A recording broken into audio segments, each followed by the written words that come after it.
మా వంటగదికి స్వాగతం. మా వంటగదిలో ఈరోజు చేపలు ఎలా శుభ్రం చేసుకోవాలో చూపిస్తున్నాను. ఇవి బజార్లో కొని అక్కడే ముక్కలుగా కట్ చేసి తెచ్చిన చేపలు. వీటిని ఇంత తెల్లగా ఎలా శుభ్రం చేయాలో నేర్చుకుందాం. ఇప్పుడు వీటిని ఒక గరుగా ఉన్న రాయి పైన ఈ చేపల్ని బాగా రుద్దాలి. నీళ్లు పోసుకుంటూ కొద్ది కొద్దిగా నీళ్లు పోస్తూ ఇలా గరుకుగా ఉన్న రాయి మీద పులుసు చేపల జిగురు కూడా పోయేలా రెడీ చేసుకోవాలి. ఇలా ఈ చేప ముక్కలకి పొట్ట దగ్గర ఉండే ఈ ప్లేస్లో ఈ నల్లటి భాగాన్ని కూడా చేతితో తీసేసుకోవాలి. ఇది ఉంటే కూర అంతా బాగోదు, చేదొస్తుంది. అందుకు ఈ పొట్ట దగ్గర ఉన్న నల్లటి భాగాన్ని నీట్గా తీసి శుభ్రంగా కడిగి ఒక గిన్నెలో వేసుకుందాం. సరే, ఇంత తెల్లగా నల్లటి భాగం మొత్తం పోయేలా కడిగాను. ఇప్పుడు కడిగి ఒక గిన్నెలో వేసుకుందాం. ఇవి అలా చక్కగా తోమి శుభ్రం చేసిన చేప ముక్కలు. ఇప్పుడు ఈ చేప తలకైన కూడా తోముదాం. ఈ తల పై భాగంలో ఉండే నలుపు భాగం మొత్తం పోయేలా ఈ గరుకు రాయి మీద బాగా రుద్దుదాం. నల్లటి భాగం మొత్తం పోవాలి.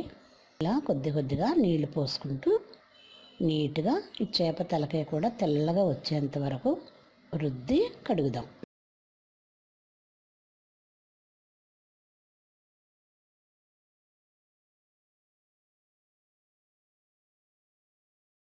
ఇప్పుడు ఇలా బాగా కడిగిన తర్వాత ఈ నోటి భాగాన్ని కూడా కట్ చేసేద్దాం. చేప నోటి భాగం ఉంటే బాగుండదు కాబట్టి నేను చేప నోటి భాగాన్ని తీసేస్తున్నాను. ఇలా నోటి భాగాన్ని మొత్తం తీసి మళ్ళీ నీట్గా నీళ్లు పోసి శుభ్రంగా కడిగి మరొకసారి నీళ్లు పోసుకొని నీట్గా కడిగి ఒక గిన్నెలో వేసుకుందాం.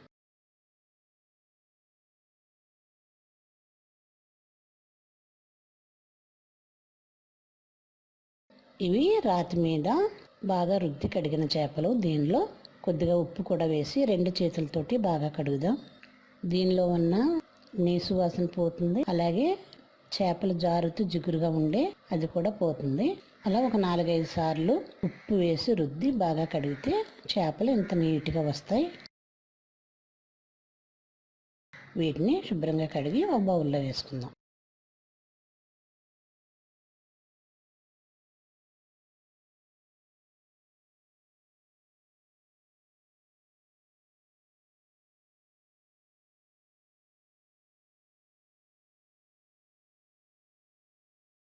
ఇవి ఇంత తెల్లగా కడగాలి. ఇప్పుడు మనం వీటిని మరొక గిన్నెలో వేసుకొని దీనిలో కొద్దిగా ఉప్పు,